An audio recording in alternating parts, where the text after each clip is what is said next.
Igoto, nous devrions faire encore une halte, un repos d'oiseau, afin de regarder avec prudence et patience notre prochaine direction. Igoto, il n'y a plus de maître Stanislas maintenant. Je veux te parler. Cet homme que nous connaissons ne détient que son nom, comme toi tu possèdes le tien. Mon fils adoptif, ne t'énerve pas. Nous devons rester ensemble, au moins pour un seul fait. Si des colons te rencontrent, seul sur cette route, ils trouveront ton comportement certainement injurieux. Et tu sais de quoi je parle. Aide-moi à m'installer sous l'arbrisseau. L'ardeur de ce soleil n'a aucune ressemblance avec cette force d'aujourd'hui, accrochée à mon âge. Toi, Igoto, j'ai compté. Beaucoup de tes pas étaient hésitants. Certains accolés, d'autres dans un mouvement exalté. Ce chemin n'a rien à voir avec la majesté d'une savane. Depuis hier matin, nous avons traversé un certain nombre de propriétés étagées sur une terre, dans des natures différentes. À chaque halte, dans ces végétations différentes, nous avons palabré différemment. Différemment, distinct, instinctif. Igoto, je vois. Cette terre entière maîtrise un temps de régularité comme nous le faisions pour tréfiler du fer lorsque nous étions là-bas, à Kaarta, en pays Wolof. Je vois, cette terre possède une sérénité comme une bonne force du vent. Je vois, cette terre est chrysalide de quelque chose.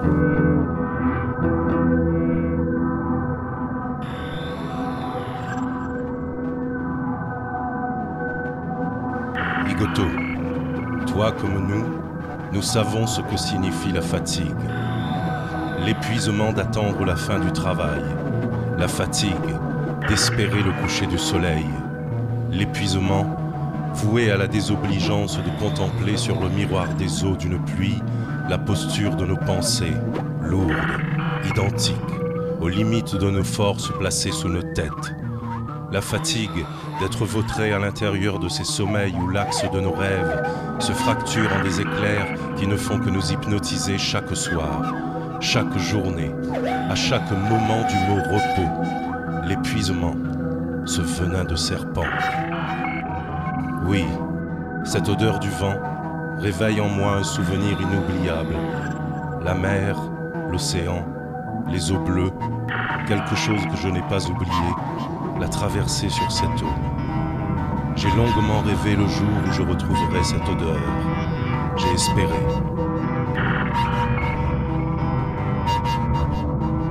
Ah, je t'écoute, avec mes yeux.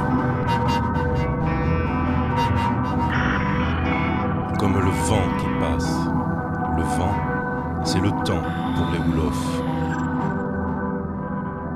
Et les mots, Igoto, mon fils, les mots. Les mots sont comme nous.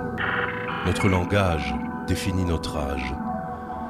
La parole des hommes possède quelque chose de révélé comme notre marche vers cette destination.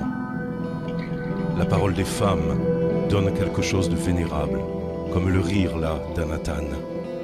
La parole des enfants offre quelque chose inévitablement de misérable, comme aujourd'hui notre destinée peut être enviable. Si nous sommes d'une manière des hommes bons, nos mots le seront. Si nous sommes d'une façon des hommes mauvais, nos phrases le seront aussi. À force de vouloir ne pas comprendre, nous finissons par mélanger le rêve et la réalité, l'étranger et l'ami, la haine et l'ivresse, l'eau et la sueur, le plaisir et la jouissance, l'amour et le viol. Cet homme est sûrement un garde. Nous sommes sur une habitation. Pour lui aussi, nous n'avons pas de sexe. Nous n'avons pas d'œil. Anatan, Je vois que tu commences à respirer comme un oiseau. Il ne faudrait pas que tu somnoles. Il nous faudra reprendre la route. Et toi, Igoto, je t'apprendrai que l'impatience est un mot de solitude. Igoto, je sens ton impatience à retrouver les autres, nos compagnons. C'est un endroit du corps où se trouve la demeure charnelle de l'amitié, la demeure en chair et en os de la volonté, la demeure précise de la réponse à poursuivre ton désir de savoir vers quel lieu un morceau de ton corps t'emmène vers sa certitude.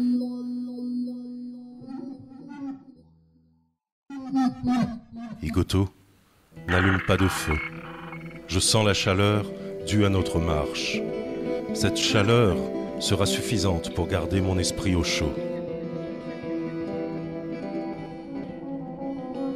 Et puis, la présence de ce garde nous fait comprendre qu'il nous faut être vigilants.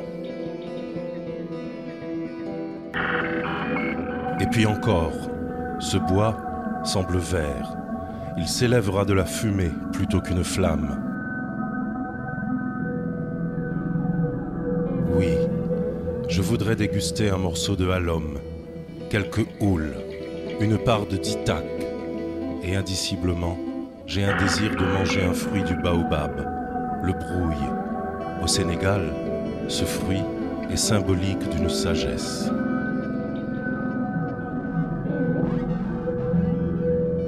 L'allure de cette marche fera battre mon cœur, comme le vent pousse un nuage.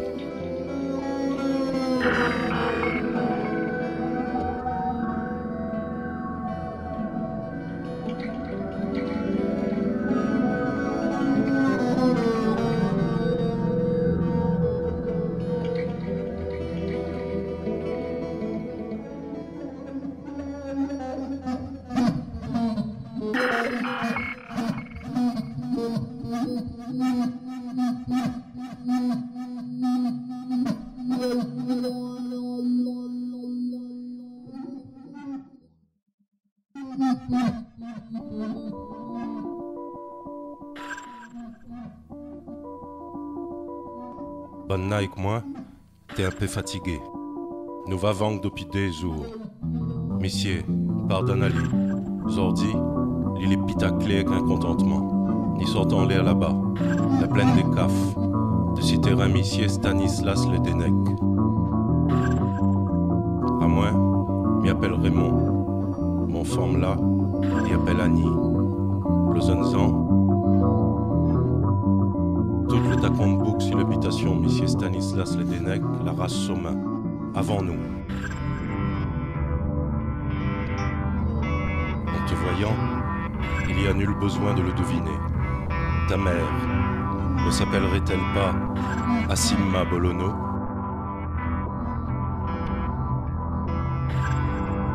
Asima Bolono et moi, nous sommes arrivés ici à l'intérieur d'un même transport, sur un même élan des destinations, sur un même océan. Asima Bolono, c'est ma femme. Riquete Bolono est mon premier fils. De même, il est l'unique. C'est vrai qu'il est resté au pays des Bambara. C'est sur cette terre qu'une bande armée nous a mis en capture. Asima et moi, nous avons caché notre fils à l'intérieur des broussailles. Allons-nous la retrouver là où nous allons? Anatan, elle le sait. Anatan est devenue ma femme par nécessité. Elle aussi, elle a été emmenée pour procréer un enfant avec cet homme, Stanislas le Denec. L'enfant fut pris quelques jours après sa naissance. Nous ne l'avons jamais revu, mais j'ai vu son petit visage. Anatan aussi. Son petit visage imitait le visage des Blancs et le visage des hommes noirs. C'est pour cela que je connais ton visage. Igoto, depuis quelques années, est devenu mon fils adoptif. Et toi, ton nom, est le lien qui unissait Asima et moi. Ton père, cet homme blanc, subitement, fait partie de mes rêves à souvenir. Sur la terre de Kaarta, je n'avais pas besoin du souvenir. Je donnais le plaisir aux autres de se souvenir de moi au travers d'eux-mêmes. J'étais un beau guerrier. Je possédais la splendeur d'un arbre plein de feuillages verts. J'étais le plus mauvais, c'est-à-dire l'ornement qui formait mes vêtements représentait la vie des autres que j'avais prise dans chaque circonstance rencontrée dans mon destin. J'avais pris la vie des autres avec cette connaissance qui agissait sur ma croyance. Ma croyance la plus belle devenait la plus mauvaise, et le vent des montagnes emportait le sang de mes souvenirs.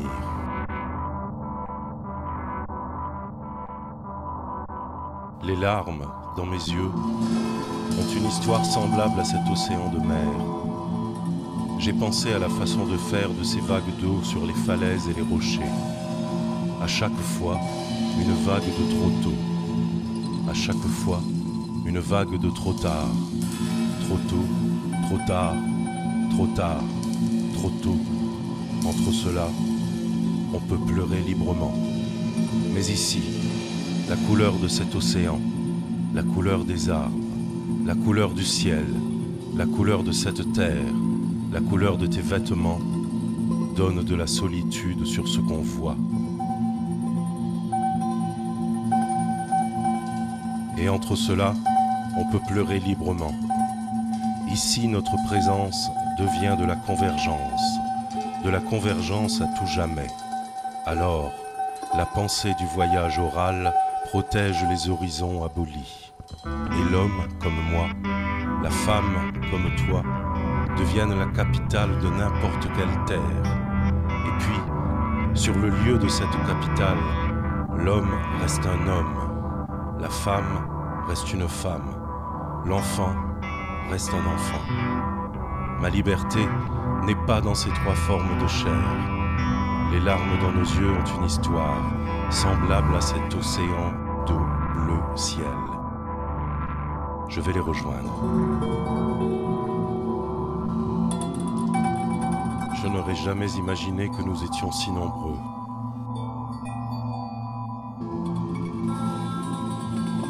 Oui, Igoto, nous allons devoir parler, palabrer, encore, différemment.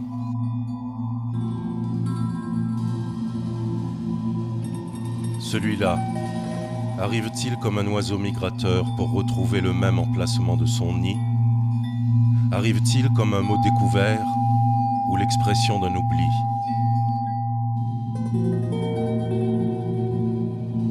À Kaarta, au pays des Wolofs, je voyais la vie invisible. Je voyais les mots qui faisaient vivre. Je voyais les mots qui faisaient mourir. En ce moment, je peux voir encore l'invisible, et je ne vois aucune vie, et je ne vois aucune mort. Igoto, tu oublies vite les paroles du soir au matin, où tu confonds deviner et parler. Je t'ai raconté ma vie. Maintenant, c'est devenu une histoire, une fable, un souvenir. Igoto, mon nom, à Kaarta, en pays des Wolofs, se disait à la vitesse d'une flèche. Mon nom se récitait comme on déguste un mets rare. Mon nom se transmettait comme les cicatrices des attaques dans un fait de guerre. Mon nom se nettoyait avec une plume de n'importe quel oiseau. Mon nom donnait naissance à de nombreux rêves. C'était cela, la force de mon nom. Être l'oralité d'une rumeur, un souvenir. La règle de l'indiscrétion, c'est mourir avec dignité, comme un singe grimpant aux arbres de sa vie. Le corps de ce qui fomente ma croyance, c'est la corde ardente qui nous relie à ceux qui nous attendent, à notre retour dans nos cases, dans nos forêts. Ma croyance est le seul mot qu'on puisse entendre de Kaarta jusqu'ici. Et le vent le plus mauvais ne peut le dévier de sa trajectoire. C'est ce que j'entends dans ma tête, c'est ce que je vois dans les mots sortis d'elle. En-dessus de tous ceux qui sont contre notre propre volonté, il y a Dieu, poème de ton livre plein d'adieux.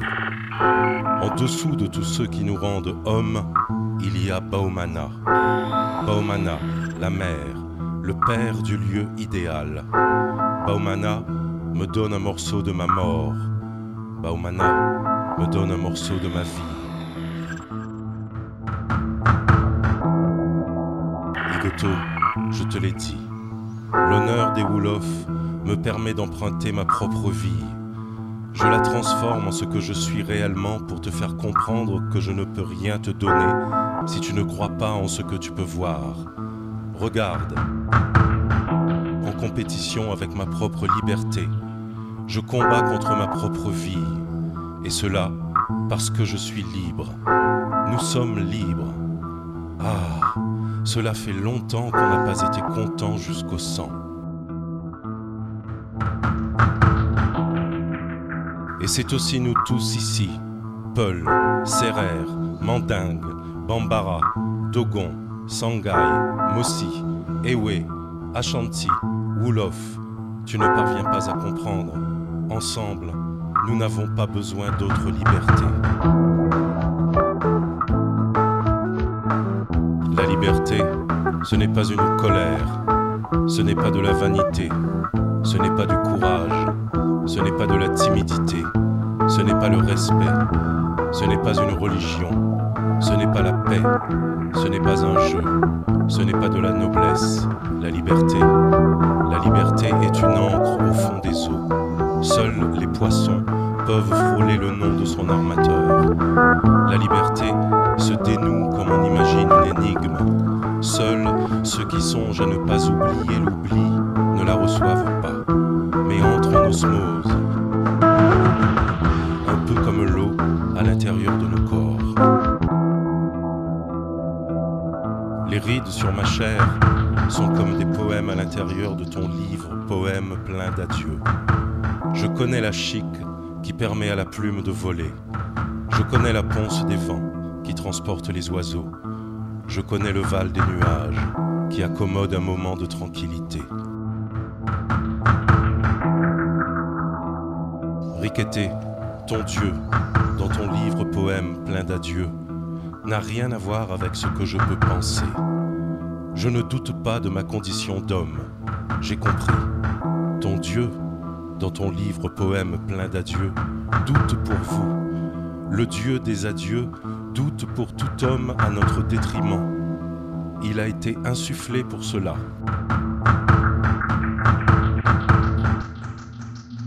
Mes mains, les années, ce vent sont de même chose. Mon esprit sidère le geste des singes. Mon âme s'enduit de cette métaphore. Mon cœur l'accepte. Mon sexe me dénude d'une dissimulation de ce corps qu'on dit noir. Mon sexe est vacant de ma force.